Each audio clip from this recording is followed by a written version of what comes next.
नमस्कार दोस्तों, स्वागत है आपका इवनिंग रिपोर्ट में। और बहुत ही इंटरेस्टिंग दिन था आज का। मार्केट जहां एक तरफ कंसोलिडेट कर रहा था, वहीं दूसरी तरफ कुछ एक पॉकेट्स में लैग था, प्रॉफिट बुकिंग थी। और डीआईआईज ने आज बहुत ही विचित्र काम किया है, उस पर भी बातचीत करेंगे। लेकिन चलिए शुरुआत करते हैं सबसे पहले कि इस वक्त की टोटल मार्केट की तस्वीर क्या बनती हुई दिख रही है। तो today's market is consolidating and the gain is maintained by mid and small caps। बड़े स्टॉक्स में प्रॉफिट बुकिंग थी, मिड और स्मॉल कैप थोड़ा सा आज भी संभलते हुए दिखे, thanks to small investors and HNIs. Financial and bank shares lag.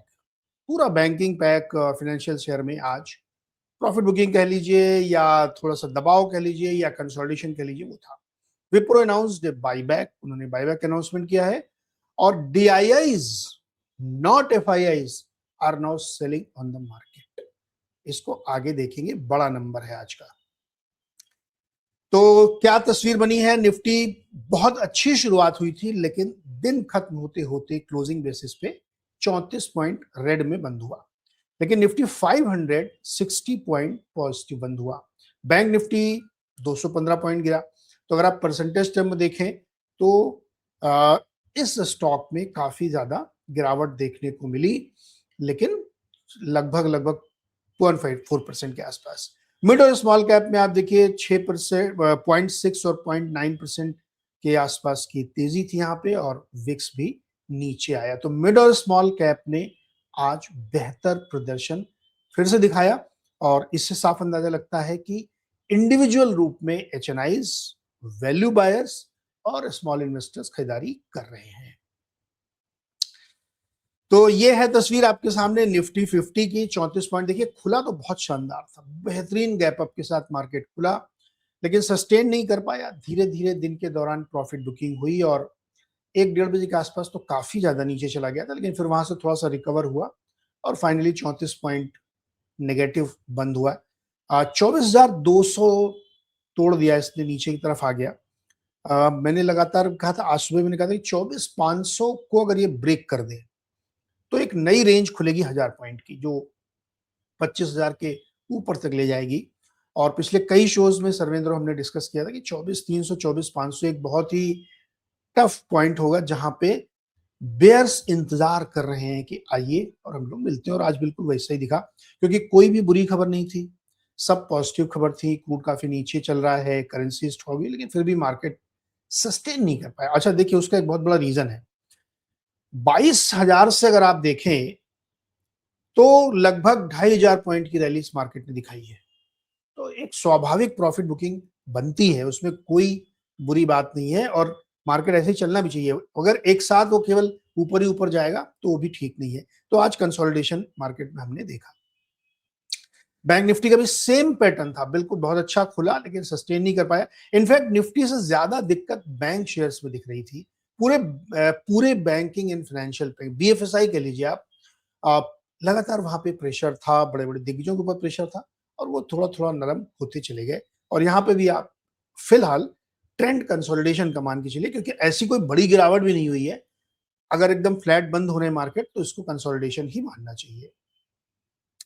किसने मदद की और किसने नीचे खींचा? तो देखिए, नीचे खींचने में कौन है? Number 1 HDFC bank, Kotak bank, Bajaj finance, ये नीचे खींच रहे थे। मजबूती कहां से आ रही थी? इन्फोसिस से और टीसीएस से।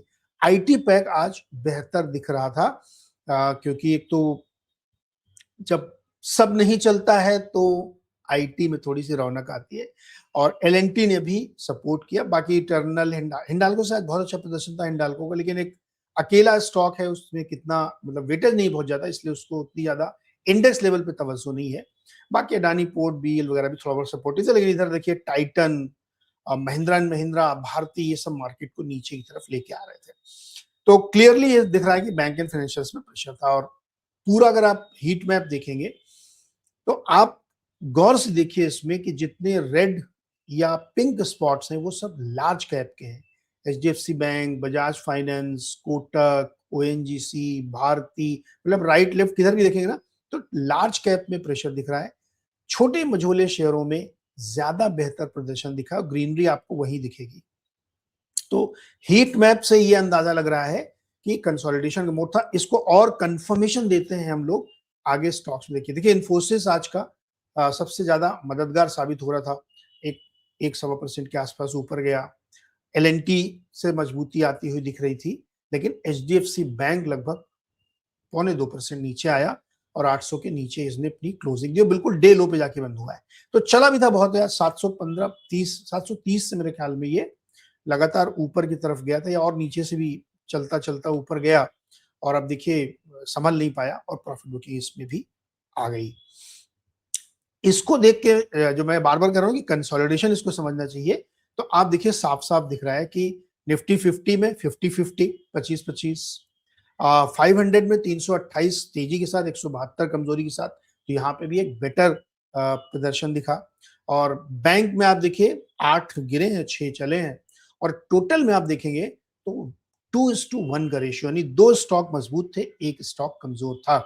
तो इसीलिए मैंने कहा कि ये कंसोलिडेशन का मोड था, नेगेटिविटी नहीं थी मार्केट में कि बहुत सेल ऑफ था या कहीं बहुत, इवन मैं प्रॉफिट बुकिंग भी इसलिए नहीं कह रहा हूं क्योंकि कोई बहुत बड़ी प्रॉफिट बुकिंग किसी पॉकेट सेक्टर में नहीं दिखी है, बावजूद इसके कि बैंकिंग और फाइनेंशियल सेक्टर थोड़ा सा कमजोर थे, लेकिन सपोर्ट नहीं, मैं कहूंगा उनकी तरफ से सपोर्ट नहीं मिला, रादर कि वहां पे पिटाई हो रही थी, ऐसा कुछ नहीं था।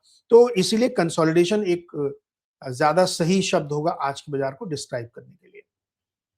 सेक्टोरली आप देखिए तो defence, metal, IT, capital market, public sector enterprises, energy, realty, इन सब में थोड़ी सी मजबूती दिखी, और डिफेंस मेटल खासतौर पे सबसे अच्छे प्रदर्शन में थे। कमजोरी वाले में आप देखिए PSU bank, financial services, private bank, पूरा बैंकिंग पैक वहां पे वीक दिख रहा था। और रेट सेंसिटिव ऑटो, अगर बैंकिंग कमजोर हो रहा तो फिर ऑटो में भी उसका असर दिखा। हालांकि रियल एस्टेट ने आज अपनी गेन्स को बनाए रखने में सफलता हासिल की। तो ये जो तस्वीर दिख रही है, ये दिखा रही है कि कुछ सेक्टर पे प्रॉफिट बुकिंग हुई है या लोगों ने थोड़ा सा मुनाफा बांधा है, और बाकी जगहों पे हल्की फुल्की बाइंग आपको देखने को मिली, लेकिन मिड और स्मॉल कैप में बहुत अच्छी बाइंग दिखी है। अब आइए भाई साहब, यहाँ पे एफआईआईज ने 382 करोड़ की खरीदारी की है और डीआईज ने 3400 करोड़ की सेलिंग की है।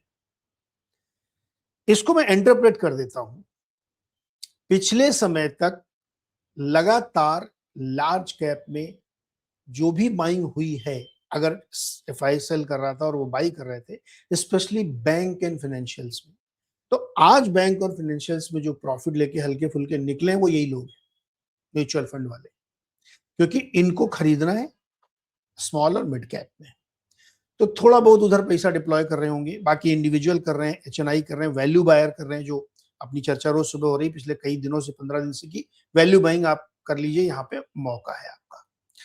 दूसरा, मैं फिर एम्फसाइज कर रहा हूं कि ड्राई पाउडर नहीं है, म्यूचुअल फंड इंडस्ट्री के पास इस समय इतना पैसा नहीं है कि वो जाके लपक के खूब बड़ी बाइंग करे, इसलिए ये दिख रहा है। जो मैं 10 दिन से बोल रहा था आपसे कि ड्राई पाउडर खत्म हो रहा है, क्योंकि उन्होंने पिछले 2-3 महीनों में भयंकर खरीदारी की है। जनवरी, फरवरी, मार्च में बिकट खरीदारी एफआईज डीआईज ने की है, क्योंकि एफआईज ने बेचा है। तो अब यार पैसे की भी एक लिमिट है ना, तो अब वो बच रहे हैं। पहला रीजन ये कि उनके पास पैसे कम है, दूसरा जो भी पैसे उनके पास है उसको डिप्लॉय करना चाहते हैं आफ्टर सीइंग द रिजल्ट्स, क्योंकि अर्निंग सीजन अभी परवान चढ़ने वाला है, नेक्स्ट वीक से परवान चढ़ने लगेगा, जब धनाधन एक एक दिन में 10-10 कंपनियों के रिजल्ट आएंगे, बड़ी वालियों के भी। तो उसके लिहाज से वो पैसे जो है उनके पास, ऐसा नहीं कि एकदम पैसे नहीं है, जो भी है वो उसको बचा रहे हैं। तो जब आपके पास ड्राई पाउडर कम होता है तब आपका बिहेवियर ऐसे हो जाता है, ध्यान से समझ लीजिए। तो वही आज हमको नजारा दिखा, 3427 करोड़ की सेलिंग हुई यहाँ पे। टोटल जो उनका अप्रैल महीने का बन रहा है, अब देखिए वो कल तक गैप कम हो रहा था, अब वो फिर गैप बढ़ गया। अब 39,000 करोड़ की एफआईआई की सेलिंग बची है और 34,000 करोड़ की उनकी बाइंग है, यानी 5,000 करोड़ का गैप फिर से क्रिएट हो गया है अप्रैल के महीने में। थैंक गॉड कि आज 16 तारीख हो चुकी है, अब बहुत ज्यादा ट्रेडिंग सेशंस नहीं बचे हैं, वरना ये नंबर बहुत ऊपर जा सकता था, और अभी भी कुछ कहा नहीं जा सकता है कि एफआईआई का मूड कब घूमे और कब वो आपको दे दे, यू नेवर नो। तो इसलिए इस नंबर को देख के मैं सिंपली ये कह रहा हूं कि एफआईआईज ने केवल अपना बेचना रोक दिया है। ये 300-400 करोड़ पीनट होता है उनके लिए, खाली उन्होंने अपनी सेलिंग रोक दी तो आपका मार्केट चल रहा है और आप मौके फायदा उठा के बेच रहे हो। अनफॉर्चुनेटली उन्होंने बेचना शुरू कर दिया फिर से, तो दिक्कत हो जाएगी। तो एनीवे खैर देखते हैं, अभी तो भविष्य की बातें। अदर एसेट क्लासेस में गोल्ड में भैया लगातार तेजी, देखिए 4800 के ऊपर लगातार सस्टेन बेसिस पे है।